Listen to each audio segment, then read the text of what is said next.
वाडीचा चेहरा नगराध्यक्षाचा झाला असतं, नगराध्यक्ष आंबेडकरी विचाराचा झाला असता, पण काय यावेळी नगर परिषद वाडी परिसरामध्ये मी आहे.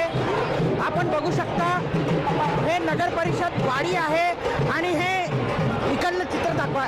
वंचित बहुजन आघाडी जे नगरसेवक आहेत, जे निवडून आलेले आहेत, आपण बघू शकता. आणि निळा असा गुलाल उधळण इथे होताना दिसत आहे. राजेश जंगले जे आहेत ते वंचित बहुजन आघाडीचे उमेदवार होते, ते निवडून आलेले आहेत. एकूणच सांगायचं म्हणजे इथे वाडी नगर परिषदमध्ये भारतीय जनता पक्षाचा नगराध्यक्ष हा निवडून आलेला आहे. तरीसुद्धा इथे वंचित बहुजन आघाडीने एक मुसंडी मारलेली आहे आणि वंचित बहुजन आघाडीचे 3 नगरसेवक इथे निवडून आलेले आहेत. एकूणच बघू शकता इथे वंचित बहुजन आघाडीचे नगरसेवक निवडून आलेले आहेत नगर परिषद वाडीमध्ये. आम्हाला खूप आनंद झाला. काही नाही काही कामं होती, 10 वर्षापासून काहीच कामं नाही झाले. आता आमच्या इकडे कचरा घरात डंपिंग यार्डात हे ते बंद होती.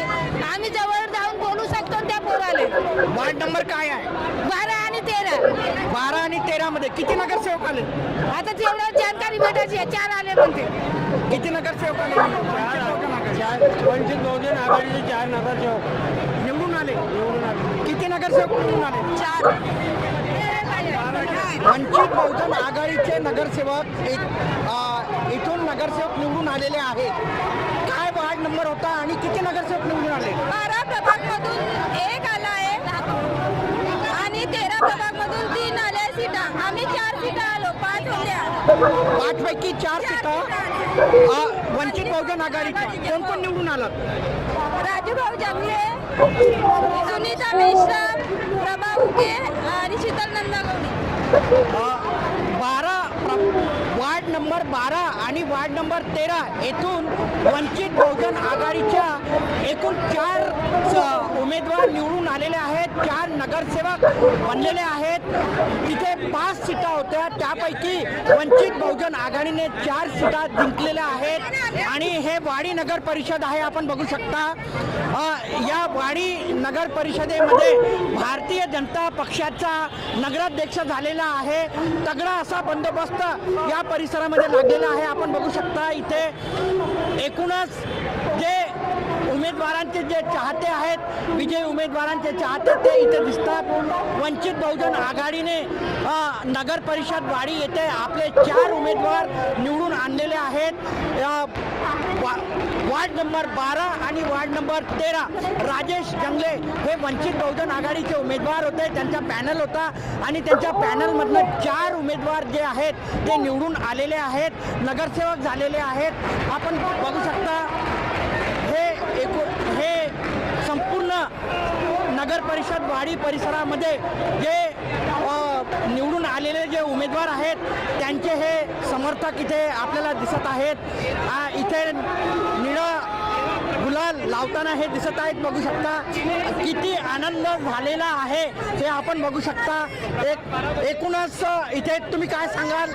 वंचित बहुजन आघाडीचे 4 नगरसेवक निवडून आलेले आहेत वाडी नगर परिषदेमध्ये. वंचित बहुजन आघाडीने पहिल्यांदाच चुनाव लढलं वाडी नगर परिषदच्या आणि वाडी नगर परिषद भर 9 सीटा लढवल्या आणि 4 आल्या. 50% आम्ही रिझल्ट दिला आहे.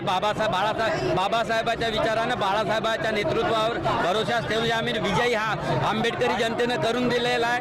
BSP सोबत गठबंधन झालं असतं तर आज वाडीचा चेहरा नगराध्यक्षाचा झालं असतं, नगराध्यक्ष आंबेडकरी विचाराचा झाला असता, पण काही कारणास्तव युती झाली नाही. त्याच्यामुळे थोडासा हा विजय नगराध्यक्षाचा नाही झाला, पण नगरसेवकाचा हा 4 विजयी उमेदवार झाले.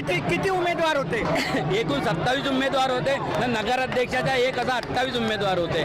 त्याच्यापैकी आमचे वंचितचे 9 नगरसेवक लढले, आणखी 4 विजयी झाले. काही अल्पशा 12-14 मतांनी हरलेलो आम्ही. कुठला वार्ड आहे? आमचा 3 नंबर वार्ड आहे. नाही, आता हे जे निवडून आले ते कुठल्या? 12 आणि 13. 12 मधले 1 सुनीता मेश्राम आणि 13 मधून 3ही. कोण आले निवडून? एक राजेश भाऊ जंगले, एक उके मॅडम, आणखी एक नागदिवे गवडी मॅडम. 9 उमेदवार उभे होते वंचित बहुजन आघाडीचे, त्यापैकी 4 उमेदवार 12 आणि 13 मधनं निवडून आले. कसा प्रकारे विकास कराल असं या अगोदरही तिथे नगरसेवक होते का? नाही, आमचे वंचितचे एक पण नगरसेवक होता नाही वाडीमध्ये. आता पहिल्यांदाच वंचितने चुनाव लढला आणि वंचितने पहिल्यांदा भरभरून यश संपादन केलं आहे. आमचे कार्यकर्ते हे जमिनीवर काम करणारे आहे, तळागाळात जाऊन शानी काम करण्याचे आहे. बाकी सर्व पक्षांनी पैसा वाटून मत मागितले. आमच्या कार्यकर्त्यांनी फक्त तन्मन धनानं कार्य केले. तर स्वतःच्या कार्याची पावती म्हणून त्यांनी विजय संपादन केलेला आहे. वंचित बहुजन आघाडीच्या एकूण 9 उमेदवार या वाडी नगर परिषदेच्या चुनावी मैदानात होते, त्यापैकी 4 उमेदवार हे निवडून आलेले आहेत वंचित बहुजन आघाडीचे. आपण बघू शकता इथे हे